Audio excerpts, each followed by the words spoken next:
やあれ全部行事がもうその1970卒業70歳まで。そうなの？美味しいんだけど。美味しいね。美味しい。これ美味しかったんだけどすごい。タコ飯だって。タコ入ってんだって。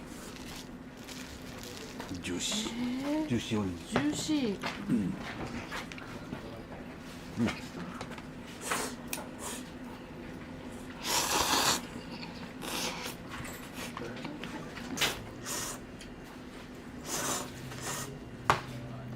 これぐすで酔っ払っても。僕らがそば定食ったらさ。ね。そば定食。確かに定食だけどそれは違う。かまぼこ入ってるね。嬉しいね。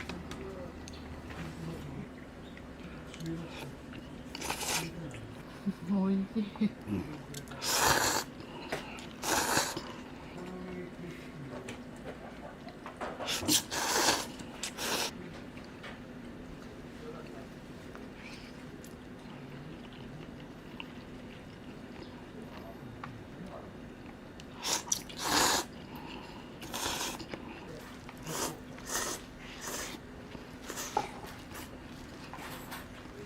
あ。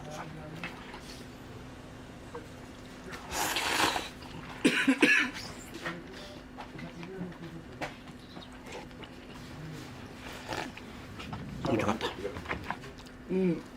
そうね、じゃ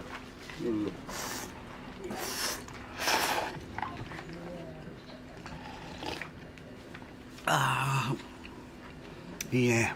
ごちそうさまでした。